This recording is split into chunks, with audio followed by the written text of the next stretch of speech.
Parents chose my sister's housewarming party over my wedding because I refused to invite her after she pestered me. Now, my grandparents are walking me down the aisle and said, "For a very long time, I've always known that my parents loved my older sister, Vicky, more than me. She was the planned child while I was the result of an accidental pregnancy just 10 months later. They probably didn't even want me but decided to keep the pregnancy anyway. My mother's parents had passed away before I was even born, but my dad's parents were very much alive, so they took on a significant role in my upbringing. Grandma and Grandpa were the constants in my life, providing the love and support that I often felt lacking from my own parents. I remember so many instances when my parents would leave me behind with my grandparents and only take my sister for trips. When I was young, I didn't mind because it was fun living with my grandparents, but as I started to grow up, like when I was 6 or 7 years old, I realized just how unfair this was. But my problem wasn't just with my parents. It was also with my sister Vicky. While I had no ill will toward Vicky, I couldn't help but feel like an unwanted addition to the family. She knew that as well and made me feel like a stranger every day in my own home.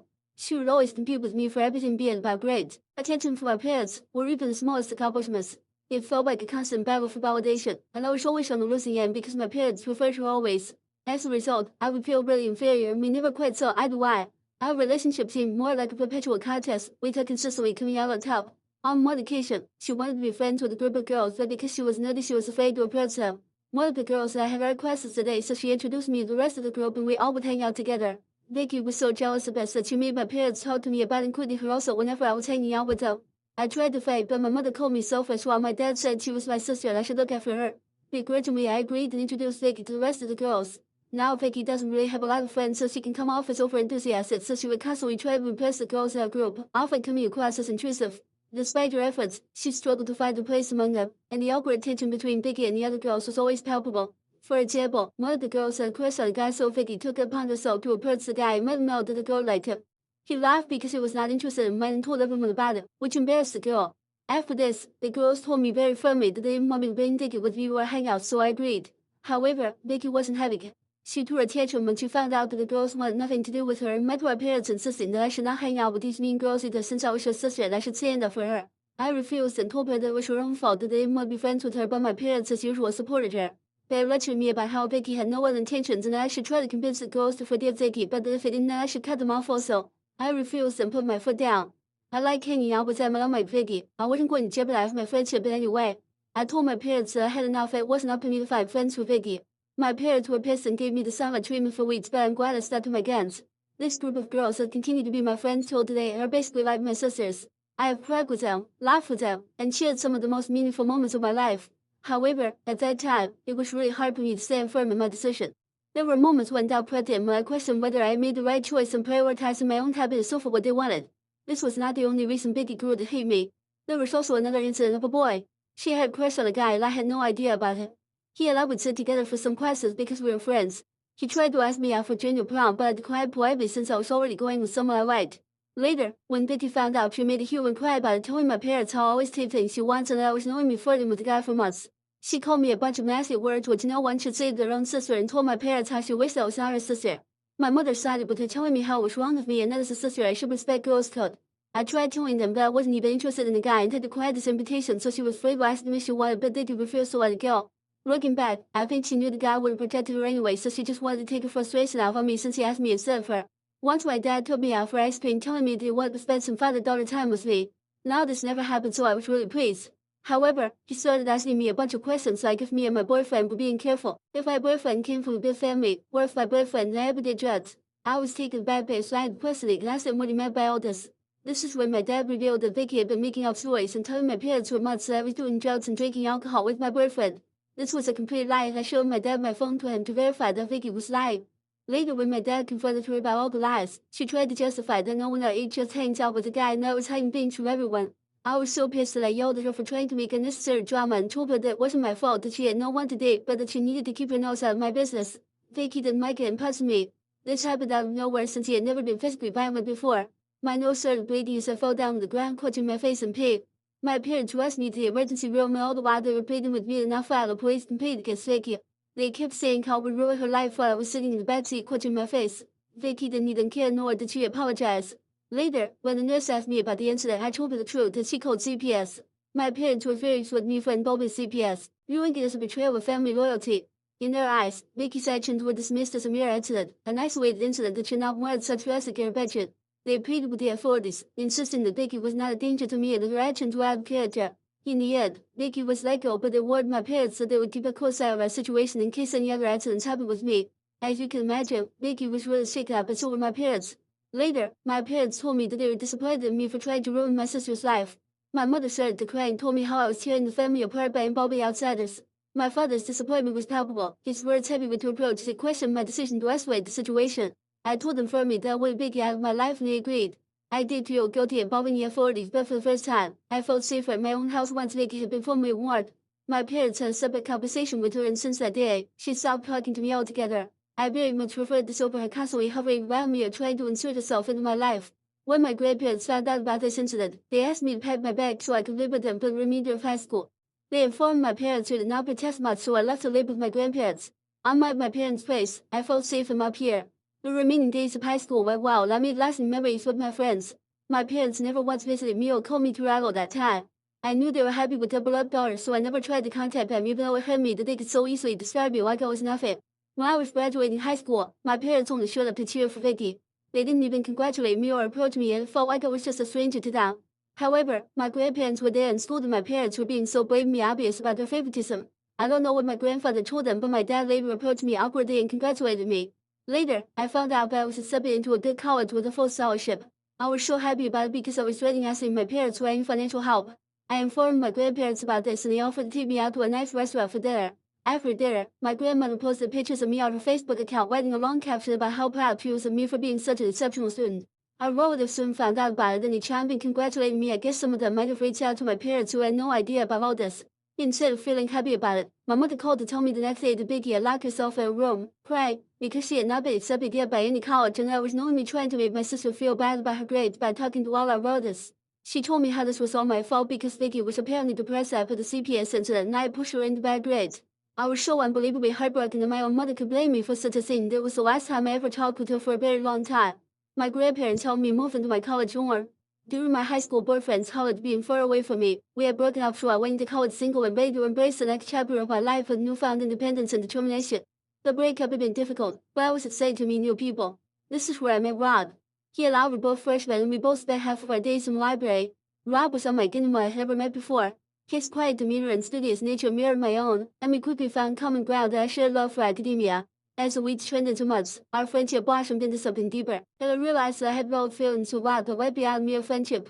Being an extrovert, I was quite upfront about my feelings for Rob, but I was surprised to know that he felt the same way. We started going out and have been going a year strong. My grandparents have met Rob and they absolutely adore him. I have met Rob's parents who literally treat me like their own daughter. On occasions, Rob's mother has even confessed to me how she had always wanted a daughter, so she was glad that Rob made a wonderful person like me. To be honest, this was the first time I've been surrounded by family members who like me and don't actually resent me. I have told Rob stories of my childhood growing up, but he listens to me with empathy and understanding. Throughout his last 8 years, my parents have hardly contacted me except to send me an occasional birthday text if they remembered, but that is it. Recently, Rob and I got engaged. He proposed to me while we were trekking to an unusual spot to watch the sunrise, and it was a dreamy proposal. It was so sweet how nervous he was about the question to me, and I had no doubts in my mind when I accepted the proposal. I posted pictures of my engagement on my Instagram and also informed my grandparents about this. They were so happy for me and congratulated us on our future. I guess the news must have spread because my parents called me out of the blue to congratulate me as well. I thought it was just a casual conversation since we all planned to go to Vegas to celebrate my bachelorette party, while Rob had a separate bachelorette party with his friends as well. My friends and I posted a bunch of pictures from the party, and overall everyone had a lot of fun. However, when I came back home, my parents called me to let me know how disappointed they were that I had not invited Vicky to be a part of the celebration. I told them that there was no way that I would have involved Vicky at my bachelorette party, and I didn't want her to be a part of my life. This took my parents by surprise, and they asked me what I meant, so I clarified that Vicky's actions, particularly her history of deceit and betrayal, had left me deeply wounded and mistrustful of her intentions. I couldn't fathom inviting her to such an intimate and joyous occasion as my bachelorette party, knowing that her presence would only cast a shadow over the festivities. I also informed my parents that this was also why she was not invited to my wedding. Hearing this, my parents lost it. They went off about how I had no right to exclude my sister from my wedding and how it was my duty as her sister to include her in such important events. They told me that Vicky had been looking forward to meeting me after she found out that I was getting married. I was confused, and I asked my parents what gave her the idea, since we had not even talked to each other for such a very long time, but my parents brushed my concern aside, saying this is not how sisters behave with each other. I understand where you're coming from, I told them. But you have to understand, my relationship with Vicky is complicated. After everything that's happened, I just don't feel comfortable having her be a part of my wedding. She has not even once apologized to me for everything she put me through. However, my parents as usual ignored my words. My mother kept saying how she wanted what was best for the family and that inviting Vicky wasn't a big deal anyway.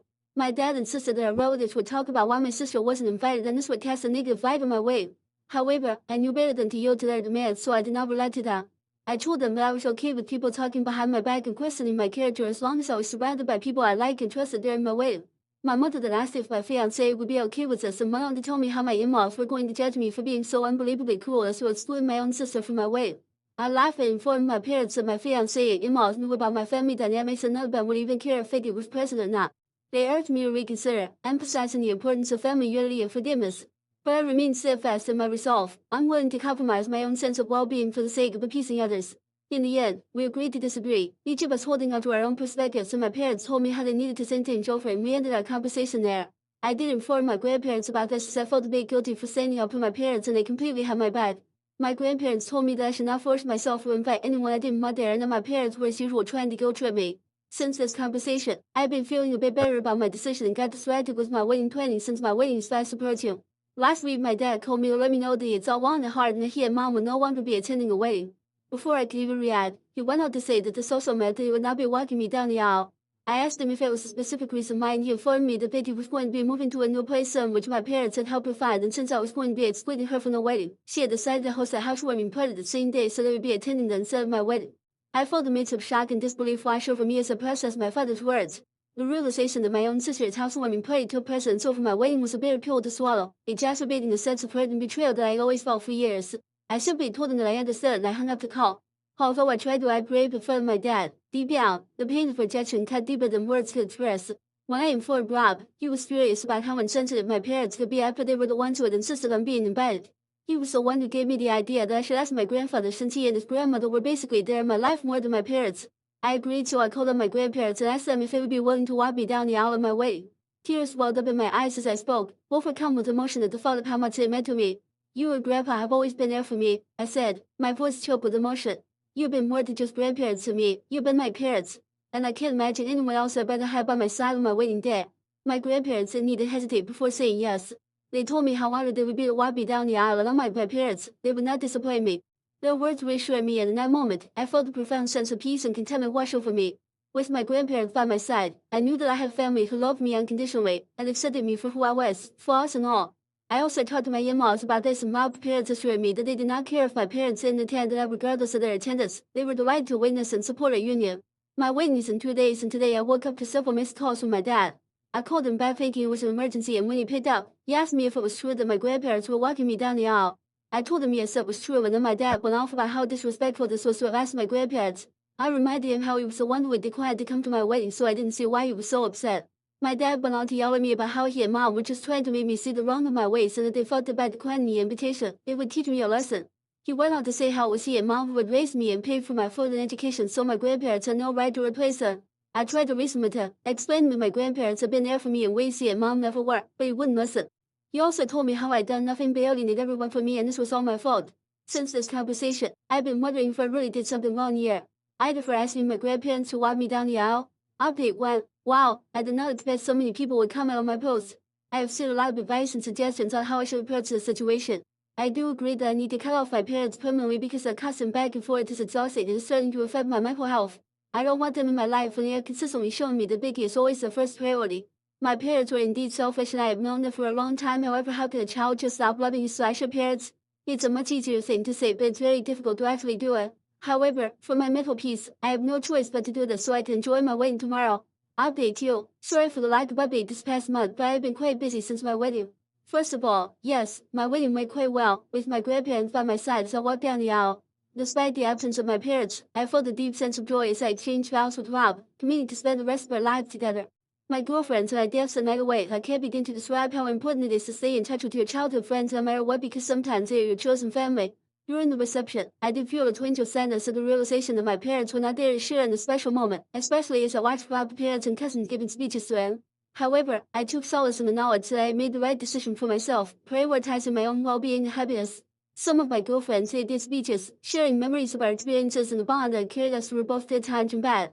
In the days following the wedding, Rob and I went for a honeymoon which his parents had paid for as a wedding gift. I spent all my days just lazing around and enjoying myself with my husband. I feel so giddy every time I look at Rob and realize that he's married to me now. As I had mentioned earlier, I did cut off my parents by blocking them from everywhere. I didn't bother sending them an explanation because very frankly, they don't even deserve one. I have no idea whether Vicky actually had a housewarming the day or it was just an excuse for my parents to not attend my wedding, but at this point, I don't care. I wish nothing but the best of them and their beloved daughter. Update 3. So I was not going to update anything further since my last update, but something just unexpected happened that I thought y'all deserved for now.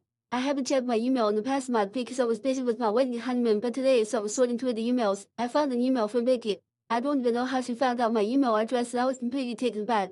I hesitated over whether to open her mail or simply delete it unread, but curiosity got the better of me, so I clicked on the email. Inside was a lengthy message from Vicky, expressing her regret over our strained relationship and her desire to reconcile. She acknowledged the mistake she had made in the past, admitting that she had been selfish and immature. Vicky apologized for the pain she had caused me over the years and expressed a genuine desire to make amends. She went on to write how she feels happy for me now that I am married and that she wishes me nothing but the best. She ended the mail pleading that I should not punish my parents by cutting them off and that they missed me. Reading her words, I felt a mix of emotions, surprise, and skepticism. Part of me wants to believe that Vicky has truly changed, that she is sincere in her apology and willing to work towards repairing our relationship, but another part of me remains guarded because that seems too good to be true.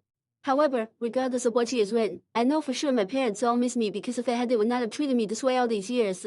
I thought about sending a reply back to her, but then I decided against it. After all, forgiveness isn't something to be rushed. It is a process that requires time and reflection. And while I am not sure if I am ready to forgive Vicky, I don't want to completely burn the bridge either since she is the one who has apologized to me for her actions. To be honest, after my marriage, I no longer feel alone.